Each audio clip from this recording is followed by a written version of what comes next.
Bonjour à tous et à toutes. Vous m'entendez bien là? Ouais. Donc, vous allez peut-être remarquer que j'ai un petit accent. Je suis d'origine australienne. Donc, normalement, à la fin de ma présentation, vous allez enfin être habitué à mon accent, mais on va essayer de faire une sorte que vous vous habituez rapidement. Et je vais essayer de parler lentement. Donc, moi, je suis bien contente de suivre Valérie et Béatrice parce que c'était super. Moi, j'aimerais bien commencer toutes mes journées comme ça. Voilà, donc, Carole m'a présenté déjà. Donc, là, je vais parler un peu d'exercice pour situer le contexte de notre étude MIA-X. Donc, l'exercice, on dit que c'est le médicament magique. Justement, c'est pas un médicament, c'est pas un médicament pharmacologique. Mais c'est un traitement qui a encore plus d'effets possibles, plus qu'un médicament peut avoir. C'est rare qu'il y ait un seul médicament qui peut améliorer la capacité physique, la force, la capacité de marcher, de se déplacer, améliorer l'état psychique, diminuer l'anxiété, la dépression, la qualité de vie. Il n'y a pas le... Pardon, Carole, il n'y a pas l'écran là? Non? Oui, super, merci. Améliorer la qualité de vie, le bien-être, augmente la participation et l'intégration sociale, qui, comme vous le savez, est primordiale. Et améliore la santé globale, diminue la mortalité et la morbidité.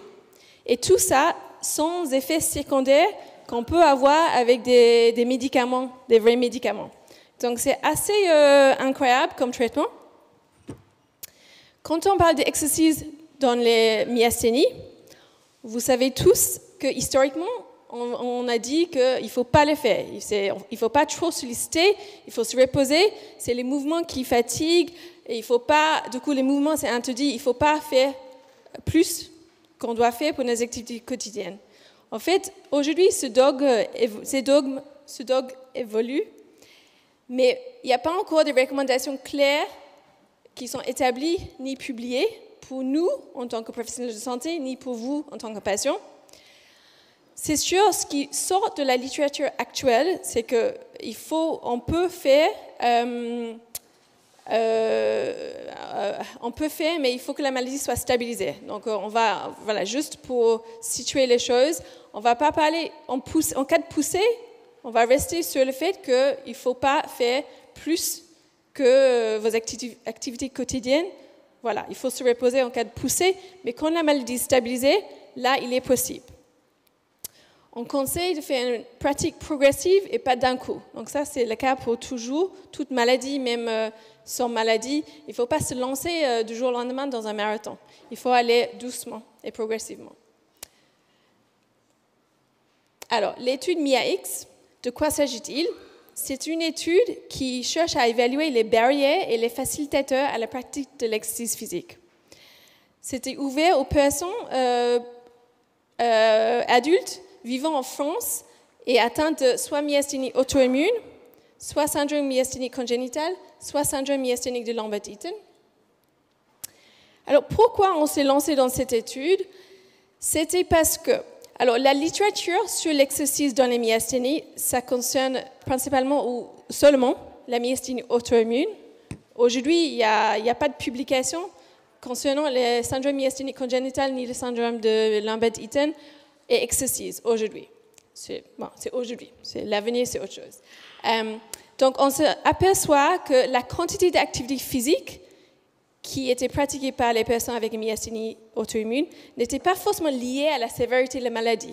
On aurait pu penser que plus la maladie est sévère, moins d'activité physique les gens font. Ce n'était pas le cas. On s'est dit, alors pourquoi? Est-ce qu'il y a d'autres facteurs qui rentrent en jeu? Peut-être. Donc, on voulait savoir qu'est-ce qui empêchait certains de faire et qu'est-ce qui, au contraire, facilitait ceux qui pouvaient pratiquer ou qui pratiquaient. C'était notre premier point. Et notre deuxième point, c'était vraiment une forte demande de la part des patients parce que c'est vrai, je n'ai pas du tout présenté, ce n'est pas mon étude, là c'est une étude co-construite avec le groupe d'intérêt myasthénie, notamment Annie Archer et Jean Villet, et aussi Christiane Deveau de l'Action médicale de l'AFM. Donc c'était une étude qui était co-construite avec vos voix à vous, en tant que patient. Et donc, vous avez remonté par le biais de le groupe d'intérêt que vous voulez faire l'exercice physique, mais ce n'était pas accessible. Donc, nous, on voulait rendre l'exercice physique accessible à vous, mais pour pouvoir proposer ou même évaluer des programmes d'exercice physique qui sont adaptés ou optimaux pour vous, on avait besoin de comprendre vos besoins. Donc, nous, on a développé un questionnaire qui était en ligne. C'était en ligne pendant 6 mois, entre novembre 2021 et mai 2022. On a eu l'accord de la comité d'éthique. Toutes les données sont anonymes. Et pour participer, il fallait juste lire notre information et donner votre accord pour qu'on utilise vos données que vous avez remplies sur le questionnaire et que vous répondez seulement une fois. Donc voilà, ça c'était le note info, c'était un peu comme ça, il fallait cliquer et mettre oui à la fin et après l'enquête s'ouvre. Le questionnaire était divisé en 4 parties, les informations socio-démographiques sur vous, les informations sur votre myasthénie et votre santé, ensuite les informations sur l'exercice physique, vos croyances et les barrières facilitateurs, et puis une dernière partie avec les échelles validées sur la qualité de vie, les impacts de la myasthénie sur votre quotidien et votre fatigue. Donc l'objectif principal est vraiment d'identifier les facteurs intrinsiques et extrinsiques à l'individu susceptibles de limiter ou de favoriser la pratique de l'exercice physique. Et juste, je fais un petit rappel, qu'est-ce que c'est l'exercice physique ? C'est une activité qui est structurée, planifiée, répétitive, volontaire, active, avec pour but l'amélioration ou l'entretien de la forme ou la santé. Donc, c'est un peu différent. Il y a activité physique, alors tout est bien, tout mouvement est bien. Mais c'est juste, activité physique, c'est tout ce qu'on fait. C'est de marcher, d'aller au métro, de faire la cuisine, de faire la vaisselle, mettre la linge. C'est tout mouvement qu'on fait, se brosser les cheveux, tout ce qu'on peut faire dans la journée qui est important, et qui se cumule et qui fait des mouvements et qui est bien pour la santé. Mais quand on parle d'exercice, c'est vraiment autre chose. C'est quelque chose de vraiment structuré, répété, avec pour but l'amélioration de votre santé. Donc nous, on s'interrogeait, concernant l'exercice physique. Donc, on a eu 547 personnes qui ont accepté le note d'information. On a dû exclure quelques-uns, les gens qui ne vivaient pas en France, qui étaient mineurs ou qui n'avaient pas de myasthénie. Finalement, on a pu analyser 510 réponses et c'est divisé en 3 maladies. Donc, on a eu 31 réponses pour les personnes avec un SMC, 455 pour les personnes avec une myasthénie auto-immune et 24 réponses pour les personnes avec un syndrome myasthénique Lambert-Eaton. Après, vous savez bien que la prévalence des maladies ne sont pas pareilles. Et juste, donc, en moyen, il fallait 28 minutes pour répondre au questionnaire. Juste pour vous dire, là, aujourd'hui, je présente les 3 maladies. Le but n'est pas du tout de comparer les maladies. C'est juste que comme vous êtes tous présents aujourd'hui, on voulait vous présenter les aspects pour chaque maladie, mais l'idée, c'est pas de se comparer entre eux. Je vais discuter un peu, mais c'est juste pour vous donner quelques informations pour chaque maladie. Mais ce n'était pas le but de l'étude de vous comparer. Donc voilà, juste pour, au niveau âge, c'était, là c'est l'âge moyen, 45, 57 et 59, et ça c'est la fourchette, le min et le max, l'âge minimum et l'âge maximum. Donc on a quand même eu des gens de tout âge répondre, majoritairement des femmes, avec un IMC, indice de masse corporelle plus ou moins correct, et la durée de maladie depuis le diagnostic. Donc, on a aussi demandé par rapport aux premiers symptômes qui n'étaient pas pareils, mais là, je vais vous mettre juste la durée de maladie depuis le diagnostic. Ensuite, faites-vous de l'exercice. Donc, pour les gens avec un syndrome myasthénique congénital, donc en vert, vous avez oui. Donc, la majorité ne font pas d'exercice aujourd'hui. Myasthénie auto-immune, la majorité en fait. Syndrome myasthénique Lambert-Eaton, 58% en fait. Donc voilà pour les chiffres de toutes les 3 maladies. Ensuite, pour ceux qui ne pratiquent pas, donc là c'était la partie blanc la proportion des gens qui ne pratiquent pas aujourd'hui, est-ce que vous avez envie de faire de l'exercice? Alors, vous allez voir que oui, oui, oui. Donc, on a gagné, 3 fois oui. Ensuite, que dit votre médecin référent concernant l'exercice? Alors, voilà, pour le syndrome myasthénique de Lambert-Eaton, 52% conseillent l'exercice. Et vous vous souvenez que la majorité des gens avec un syndrome de myasthénie de Lambert-Eaton font de l'exercice. Donc, est-ce qu'il y a un lien? On ne sait pas encore. Peut-être, c'est une piste. On peut voir que dans les SMC, myasthénie auto-immune, la question d'exercice n'a pas été abordée dans beaucoup de cas pour ces patients. Même 7% de médecins ont interdit la pratique d'exercice. Okay?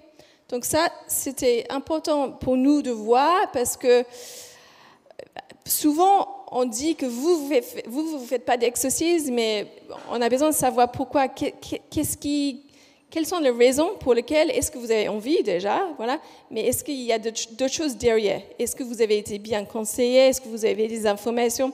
Donc, là, aujourd'hui, on n'est pas en train de dire c'est la faute de telle personne. C'est juste que les choses ont beaucoup évolué dernièrement et on a besoin de mettre tout à plat et être sûr que tout le monde est sur la même page et que tout le monde a accès à des bonnes informations et qu'on peut travailler ensemble pour améliorer l'état de santé de tout le monde. Donc, quand on regarde entre les gens qui font l'exercice et les gens qui ne font pas de l'exercice, on s'aperçoit qu'au niveau de l'âge, les gens qui font de l'exercice, ils sont plus âgés dans le syndrome myasthénique congénital. Dans les autres syndromes, il n'y avait pas de différence au niveau âge. Pareil, au niveau homme-femme, les deux faisaient autant de l'exercice les uns les autres, ou ne faisaient pas, pardon. Les gens qui font de l'exercice, ils ont un indice de masse corporelle plus bas. Les gens qui font de l'exercice, ils ont une qualité de vie meilleure. Ils ont moins d'impact de la maladie sur les activités quotidiennes s'ils font de l'exercice. Et ils ont moins de fatigue. Donc tout ça, c'est les résultats significatifs quand on compare les deux populations, ceux qui font et ceux qui ne font pas d'exercice. Alors, il y a beaucoup d'informations. Donc j'ai essayé de vous présenter quelques informations clés et pas trop vous charger, mais je ne peux pas non plus vous cacher des choses. Donc moi, ce que j'ai décidé de faire, c'est de prendre les 3-4 barrières qui étaient citées le plus souvent par vous. Donc là, ce diapo concerne les gens qui ne pratiquent pas d'exercice actuellement. Donc, au niveau barrière, je séparé en 3 maladies. Donc, peut-être vous pouvez regarder ce qui vous concerne. Mais en tout cas, j'ai fait un code couleur. Donc là, c'est une absence d'encadrement spécialisé qui, vous voyez, sort pour les 3 maladies comme barrière. Là, c'est le chiffre pour chaque maladie pour le nombre de personnes qui ne pratiquent pas. OK? En rouge, c'est l'état de santé et symptômes qui empêchent certains de pratiquer. Ensuite, c'est la peur des conséquences sur ma maladie ou mes symptômes, qui était un gros frein. Et puis, l'absence de compagnie de quelqu'un ou d'un groupe. Donc, ce sont les 3 barrières qui sont sorties le plus souvent.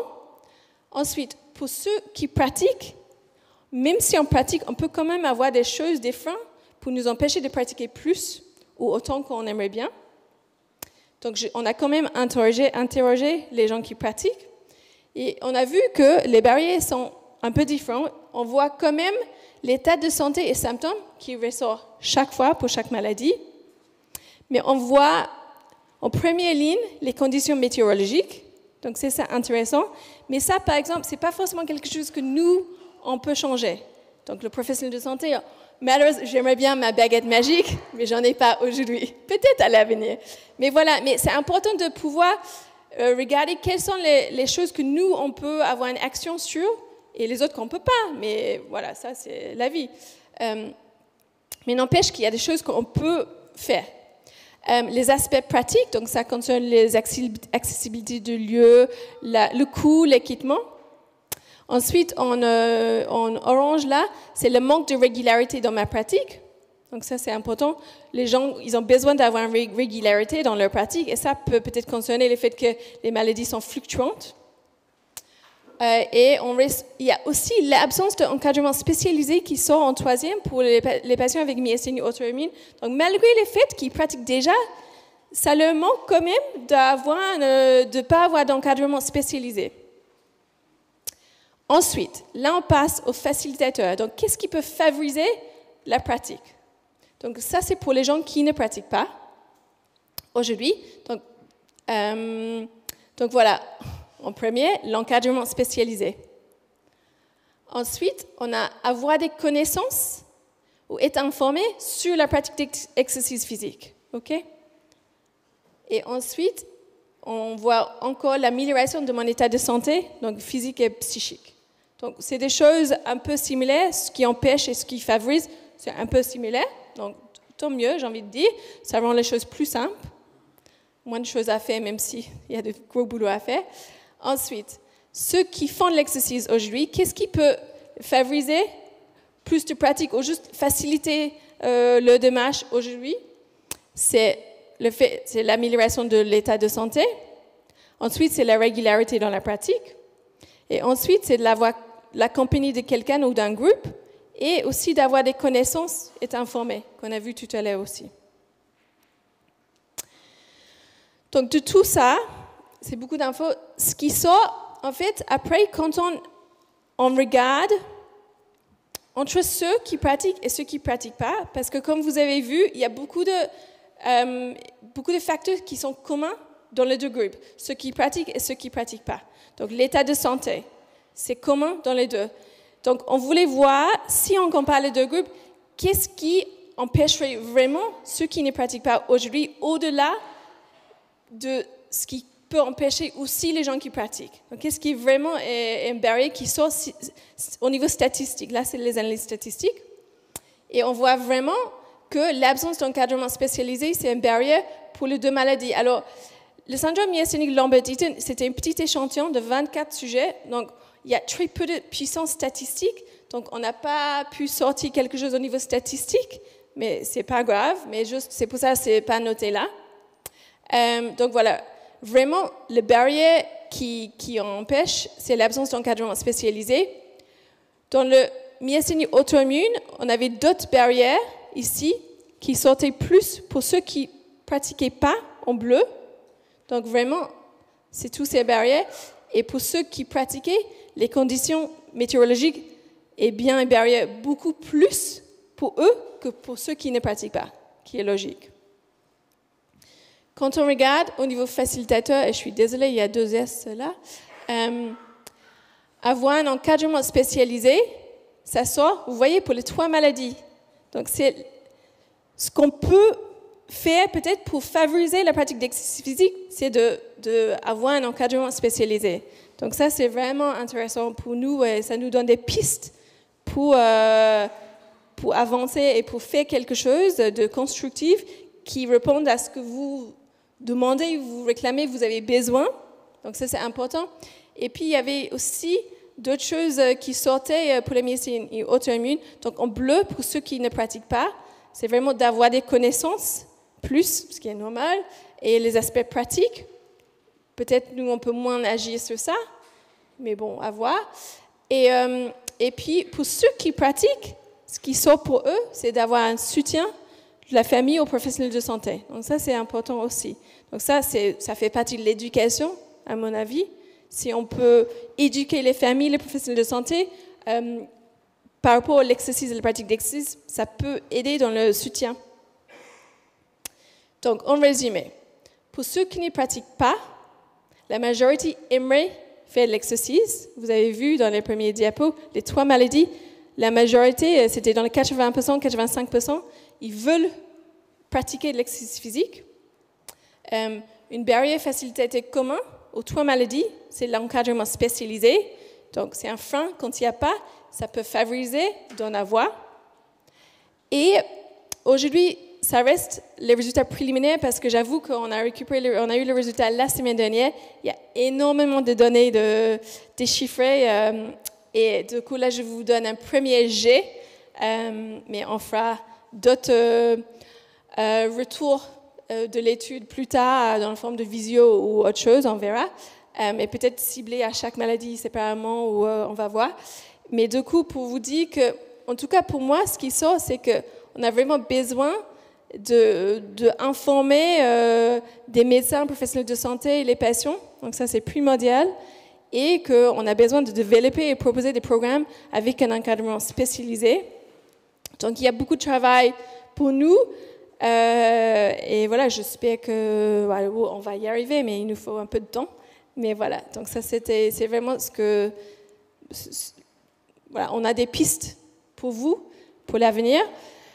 Et je voulais juste remercier tout le monde parce que c'était vraiment une étude, un projet qui était vraiment qui impliquait beaucoup de personnes. Donc bien sûr Annie, c'était mon co-investigateur, donc tu peux venir Annie. Hein. Elle a énormément travaillé. C'est un projet qui date depuis je ne sais pas combien d'années Annie. Quoi? Oui, mais je dis même avant la réflexion, 5 ans. C'est vraiment un projet qui dure depuis très longtemps. On a eu de l'aide, on a été sponsorisé, on a eu un financement de l'AFM. Il y avait Caroline Stallens qui est notre chef de projet, qui a travaillé avec nous. Julie Lejeune qui nous a rejoint récemment au niveau statisticienne. Christian qui a beaucoup travaillé avec nous au départ, avec Jean. Aussi, je veux bien remercier tous les membres du groupe d'intérêt qui nous ont fait des tests avant de mettre les questions en ligne, qui nous ont beaucoup aidés pour améliorer les questions, la présentation, la pertinence des questions. Aussi, tous les participants, bien sûr, il y en a qui sont là, et merci. Vous avez vu, on a eu beaucoup de réponses, on était très, très contents. Merci à Mathieu, qui est un des équipiers qui nous a fait notre belle affiche. Et aussi dans la diffusion, parce que c'est pas qu'on a mis ça en ligne et on a eu 550 personnes qui ont répondu. C'est pas ça. C'est qu'il y avait énormément de travail, des gens de la délégation, des services régionaux, Pierre Boulanger de l'association AMI, Phil Nemus, tous les médecins, donc j'en vois un ici, mais j'ai harcelé les gens par email, mettez les affiches dans les salles d'attente, transmettez ça à vos patients. Donc voilà, il y avait beaucoup de travail. Au niveau de l'Institut Myologie, Delphine et Anne qui ont mis les informations sur les réseaux sociaux et le site internet. Il y avait un article dans la VLM. Il y avait aussi notre prestataire Sanoé qui était vraiment un bon soutien et aide. Voilà, donc je voulais remercier tout le monde. Voilà.